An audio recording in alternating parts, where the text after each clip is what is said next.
think big, because then you're going to get big. Then you're going to go and achieve big things. That is the most important thing. You know, we don't achieve big things by accident.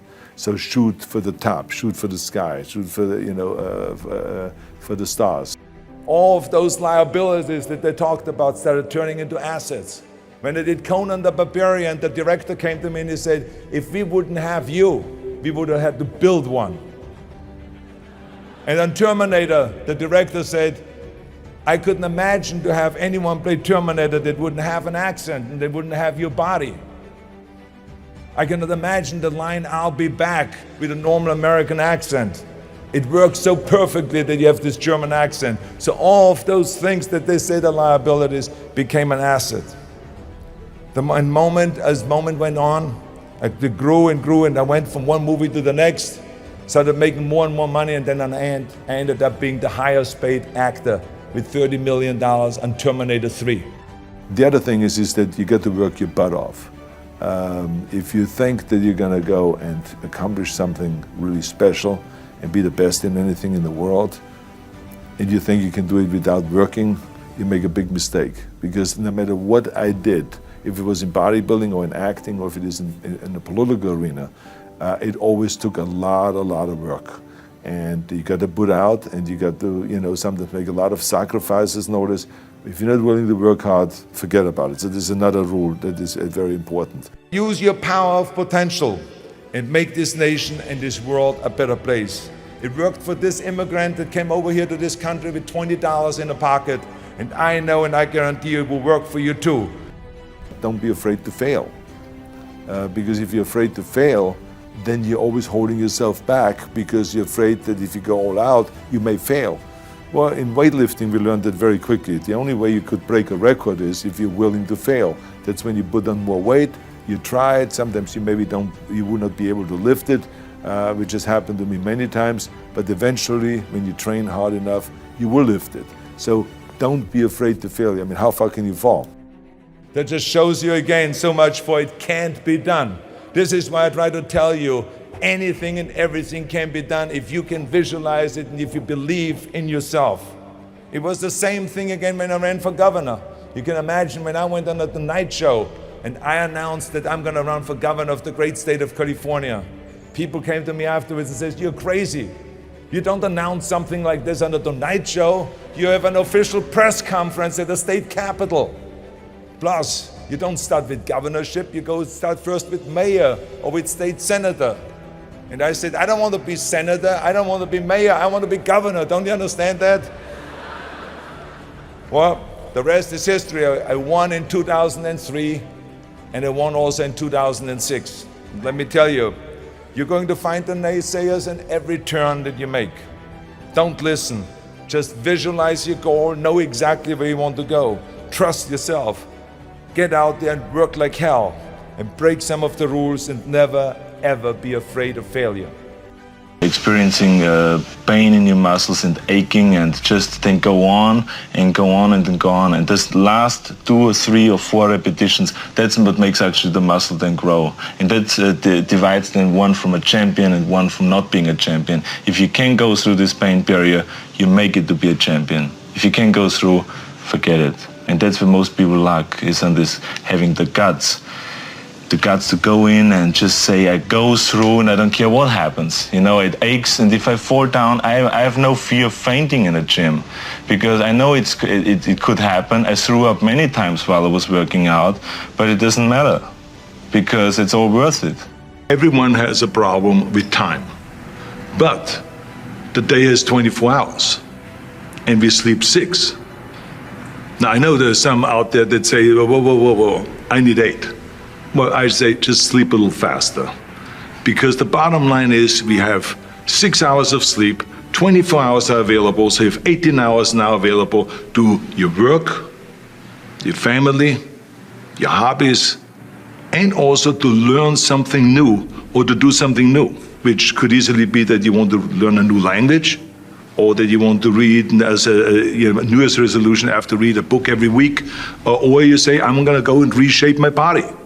So you're gonna go and take this hour out of your schedule and say, I'm gonna train an hour every day. So this is, for most people, a huge challenge, but it is totally doable, I can tell them, because the kind of things that I did when I came to this country, I mean, I went to school, I was working in construction, I was working out my 5 hours a day, I was taking acting classes from 8 o'clock at night to 12 midnight, I was doing all of those things. I wanted to make sure that out of the 24 hours of the day, that I don't waste one single hour.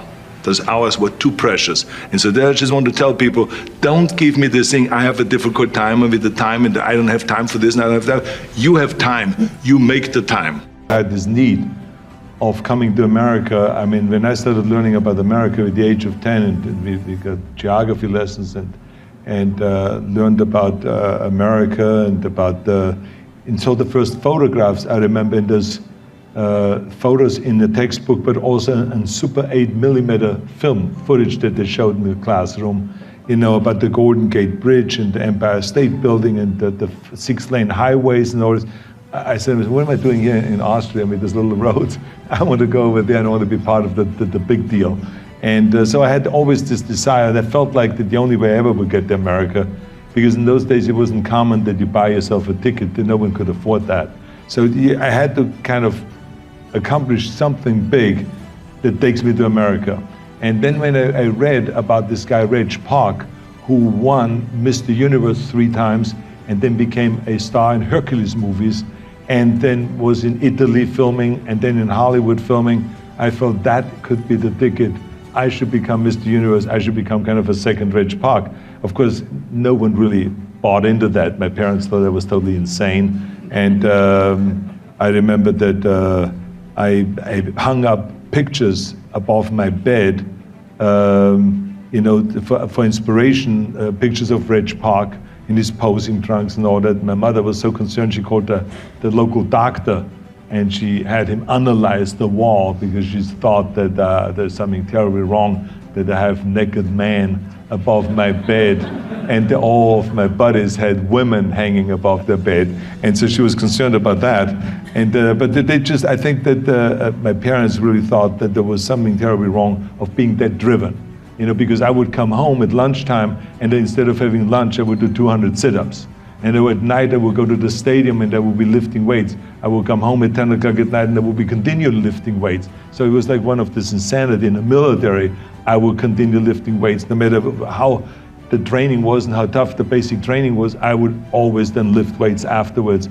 And as a tank driver, I would have on the side of the tank in the toolbox, I would have my weights, my barbells, and my dumbbells, and my exercise bench and everything there in order to be, at any given time, if we stopped driving the tank and maneuvers at 2 in the morning, I would be able to pull out my weights and again lift for 2 hours my weights. So I was really a fanatic about the whole thing. But it's the only way you really get where the way I succeeded, because I became at the age of 20 the youngest Mr. Universe in London in the history of bodybuilding, because the youngest before then was Reg Park, the guy I was talking about, with the age of 24, but I became the youngest with 20, but it was because I was like so serious about the whole thing, and it worked. With the age of 21, after I won my second Mr. Universe title, I got an invitation from Joe Weider, who was the publisher of all the muscle magazines in America, and also the person that had the biggest warehouses of weight training equipment and